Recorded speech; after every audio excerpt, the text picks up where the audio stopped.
पुरुषोत्तमम।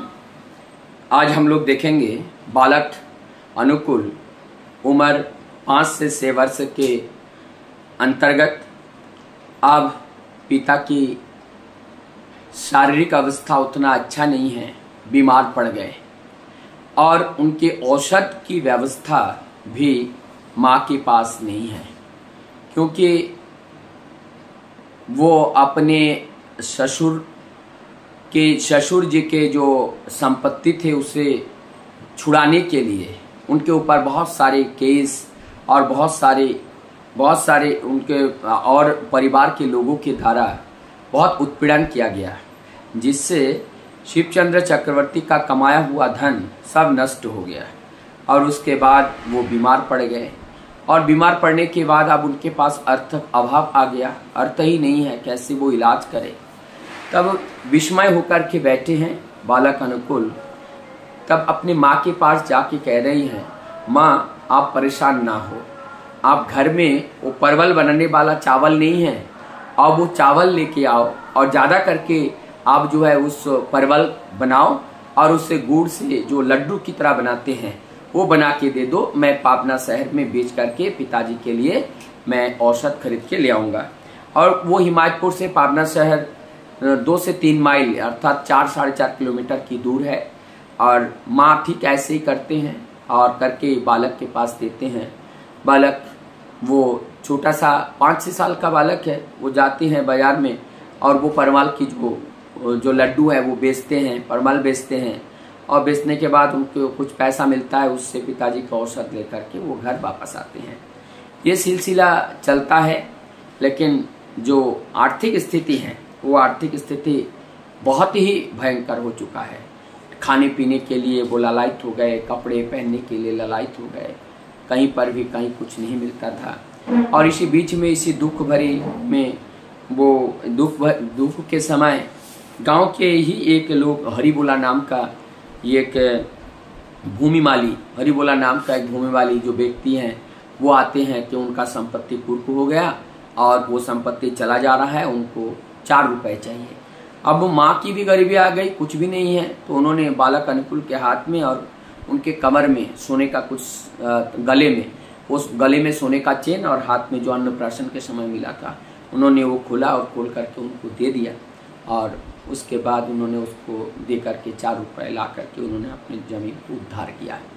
अब ये हुआ, अब ये सारी उन्होंने उनका दुख दूर किया, स्वयं का दुख को छोड़ करके। अब बाद में देखा गया कि उनकी स्थिति इतनी खराब हो गई कि उनके संपत्ति के ऊपर भी कुर्की होने लगे। और कुर्की के लिए जो पहले आकर के बजना कोई ढोलक वलक ला करके बजा देते थे और बताते कि इनका जमीन कुर्क हो गया। अब ये भी माँ भी बड़े परेशान में, अब क्या करेंगे, वो कहाँ से आएगा, ये पैसे कहाँ से मिलेगा। तो वो परेशानी चलती रही और उन्होंने संघर्ष करते रहे और ये संघर्ष करते करते आगे बढ़ते हैं।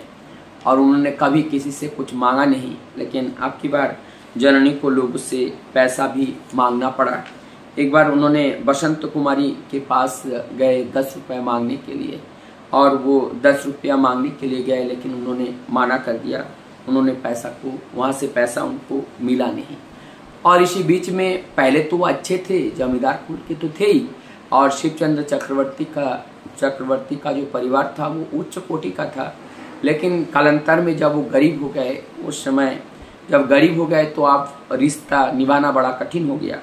और उनके पार्श्ववर्ती एक जमींदार कैलाश चंद्र राय चौधरी, उन्होंने एक दिन निमंत्रण किया शिवचंद्र चक्रवर्ती को। अब शिवचंद्र चक्रवर्ती जाए कैसे, माता मनमोहिनी का एक ही कपड़ा था और वो भी साफ करने के लिए डाले तो उसमें जल गया। तो माता मनमोहिनी ने उसमें हाथ से सिलाई किया और सिलाई करने के बाद उन्होंने ठीक ठाक किया और ठीक करने के बाद फिर जो है वो जमींदार के घर जो निमंत्रण की रक्षा करने के लिए शिवचंद्र चक्रवर्ती और वो गए।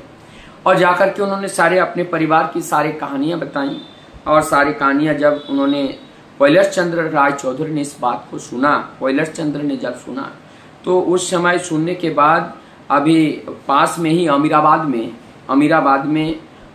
के एक जमींदार जिसका हरिश्चंद्र चौधरी, वो भी चौधरी, वो राय चौधरी होते हैं, जमींदार सब चौधरी होते हैं। तो वो हरिश्चंद्र चौधरी का वो उनकी मृत्यु हो गई थी। तब उनकी पत्नी रानी अमृत सुंदरी, उनके लिए एक अच्छा मैनेजर की जरूरत था वहां पर। अब उस मैनेजर की तलाश में थे।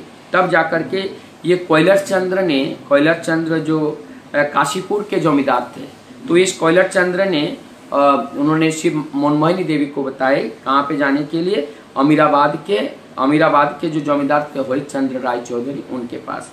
और वो अमृता सुंदरी देवी उनकी पत्नी आप अकेली हैं, उसको कैसे राजकाज को कैसे संभाले। और वो अमृता सुंदरी देवी माता मनमोहिनी के रिश्तेदार भी लगते थे।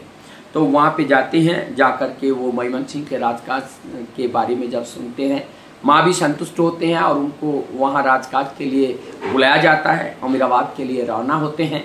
अब अमीराबाद के लिए रवाना होते हैं तो माँ का कुछ माना था कि बृहस्पतिवार के दिन जो है जाना नहीं है, लेकिन फिर भी बृहस्पतिवार के दिन जाते हैं। और उससे सुडील नाम की उनकी एक पुत्री, उनका मृत्यु होता है। और उसके बाद और एक कार्य के लिए वो बृहस्पतिवार को ही चुनता है। और बृहस्पतिवार को जब चुनता है तो उसमें भी टैंगरा का प्राण चला जाता है, टैंगरा का भी प्राण चला जाता है। तो इसी सिलसिले में आप बृहस्पतिवार का दिन बड़ा दोष देखने लगे कि बृहस्पतिवार का दिन आप जाना नहीं है कहीं। लेकिन ये बृहस्पतिवार का दिन, लेकिन एक बात मैं बता के चलूं, ये केवल विधान वहीं तक के लिए, सबके लिए सर्वमान्य नहीं है। और ये वो माँ ने बताया था, श्री ठाकुर अनुकूल चंद्र जी का के लिए प्रतिश्रुति दी थी कि बृहस्पतिवार का दिन कहीं जाना नहीं चाहिए। ठाकुर ने, माँ ने जो कहा वो सत्य होगा, वो ठाकुर ने कह दिया। तो ठाकुर माँ का जो बात है वो सत्य होना था। और उसके बाद अब जो है दुख धीरे धीरे टूटने लगा। अब वो अमीराबाद वहाँ पे पहुँचे और जिस स्टीमर से गए, वहाँ से लॉन्च से गए और उतर जाने के बाद वो बड़े जो फर्स्ट क्लास टिकट से गए।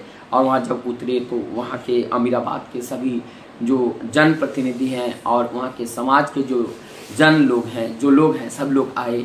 सभी लोगों ने माँ को प्रणाम किया और शिवचंद्र चक्रवर्ती को वहाँ से लेकर के उनको ले गए। अब उनके बहुत सारे सभी लोग आदर करने लगे, सभी लोग उनको देखने लगे। इसके अंदर बहुत सारे गरीबता और बहुत सारे समस्याएं इसके अंदर थी। और माँ को फिर उनको हुजूर महाराज के पास भी ये खबर गया और हुजूर महाराज ने भी कुछ पैसे देने के लिए कहा, लेकिन माँ ने अपने गुरु के पास से लिया नहीं। और जो अमृत सुंदरी देवी कलकत्ता में रहती थी और वो कलकत्ता में हुजूर महाराज आए हुए थे और उनको देखने के लिए माता मनमोहिनी देवी कलकत्ता गई थी, लेकिन उनसे मुलाकात नहीं हुई। दूसरे राउंड में उन्हें बनारस में उनसे जाकर के मुलाकात जो हो पाया था। लेकिन ये सारी घटनाओं के बीच जीवन आगे बढ़ा और जीवन की सारी अभाव दूर हो गई। परिवार जैसे चलता था वैसे चलने लगा। और इसी बीच में गुरु के साथ वो संपर्क भी बढ़ता गया। उनका साधन भजन सब उनको सपने में मिला। कुछ लोग भी कहने लगे तुम्हें जो कुलगुरु का दीक्षा लेना चाहिए, तुम कुलगुरु का ना करके तुमने सपनों में जो पाया वही लिया। तो तब माता मनमोहिनी देवी कहने लगी कि मुझे भजन भी मिला है, साधन भी मिला है, सब कुछ हमें मिल गया है, हमें और कोई चीज की जरूरत नहीं है। कुलगुरु अगर ब्रह्मज्ञानी नहीं है, भगवान को हमें अगर दर्शन नहीं करा सकते हैं, तो ऐसे कुलगुरु का दीक्षा लेने से क्या होगा। ऐसे गुरु का दीक्षा लेना चाहिए कि जिसकी दीक्षा लेने से जो हमें भगवान की दर्शन करा सकते हैं, उसकी दीक्षा हमें लेना चाहिए। ऐसी कुछ घटनाओं से आज का ये एपिसोड भरा हुआ है, जिसमें इसमें दर्शाया गया कि किस तरह से माँ का जीवन संकटमय था, किस तरह से पिता शिवचंद्र चक्रवर्ती बीमार पड़े और उसके बावजूद भी जो बालक अनुकूल है वो दृढ़ता के साथ उस परिवार के माँ को सहयोग करने लगा। सहयोग करके इस गरीबी से, कष्ट से किस तरह से उभारे।